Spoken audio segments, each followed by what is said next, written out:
देश में जहाँ से लोकतंत्र की बुनियाद पड़ी, आज उसी जगह पर लोकतंत्र को दफनाने का काम है। हम सब जानते हैं कि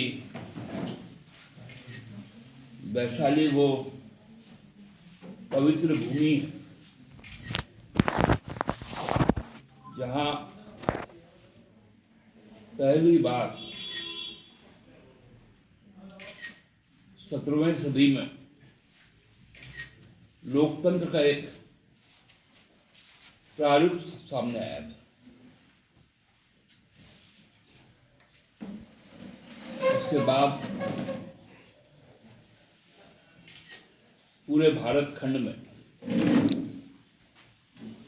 कई राजे महाराजे आए और राजतंत्र को भी हम लोगों ने देखा और राजतंत्र को समाप्त होते हुए भी देखा। इस दौरान इस खंड को लूटने का भी कई बार प्रयास किए गए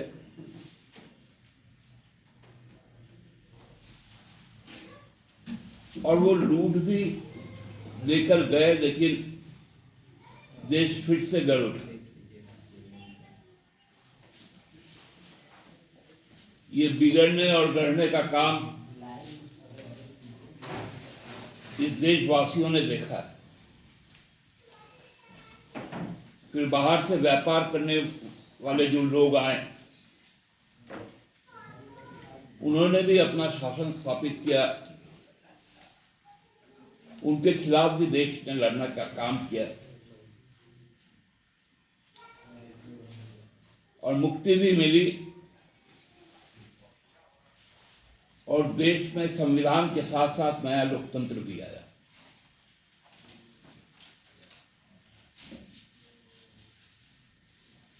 लोकतंत्र के इस 75वें वर्ष में जो बिहार में हुआ वो अद्भुत है। स्थान और काल पात्र बदल गए। जो व्यापार करने वाले बाहर से आए थे, अब यहां पर व्यापार शुरू हो गया। यहाँ के व्यापारी जिनको बिहार चाहिए, जिनको झारखंड चाहिए, जिनको बंगाल चाहिए, जिनको छत्तीसगढ़ चाहिए, जिनको महाराष्ट्र चाहिए, ऐसे तमाम राज्य जहां पर संसाधन बहुत है, चाहे वो मानव संसाधन हो, खनिज संपदा हो, जैव संपदा हो, इस पर उनको स्थापित हो। और इसी का पूरा खेल भी बिहार में रचा गया। क्योंकि झारखंड में लोकतंत्र का जो बेसिक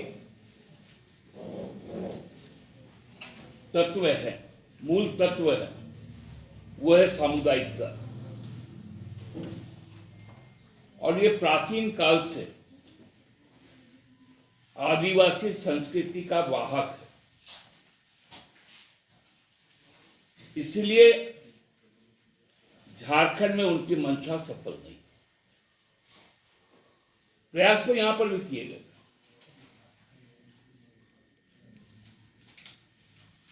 अपने प्रतिनिधि के द्वारा भी किए गए, अपने संस्थाओं द्वारा भी किए गए,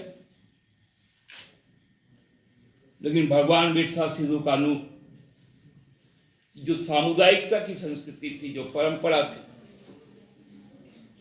वो यहां ध्वस्त नहीं हुआ।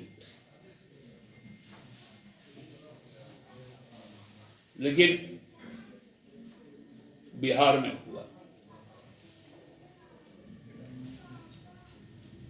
पराकाष्ठा है संसदीय परंपरा को समाप्त करने का। हम लोगों ने देखा वहां पर जो विपक्ष में जो राजद है, निर्लज्जता के साथ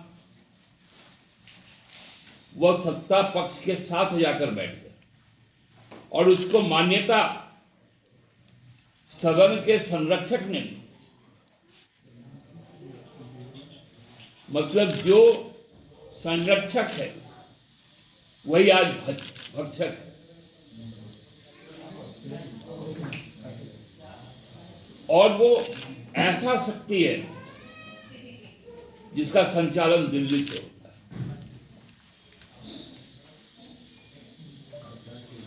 जिस नेता ने कहा कि बिहार के लोगों का डीएनए खत्म है,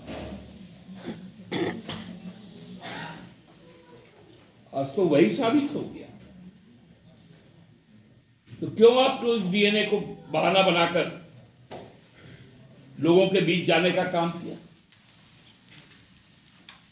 क्यों आपने कहा था कि मिट्टी में मिल जाऊंगा, मर जाऊंगा लेकिन साथ नहीं जाऊंगा?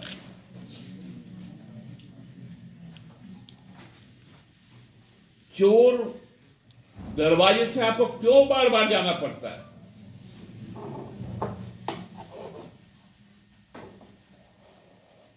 यह तो ईश्वर है जिन्होंने हम लोगों को यह एहसास करवाया था कि ऐसे राजनीतिक बेईमान यदि किसी गठजोड़ में रहेंगे वो गठजोड़ का सत्यानाश होगा। इसलिए सभी ने इस बात को जानते हुए उनको संयोजक तक नहीं बनाया।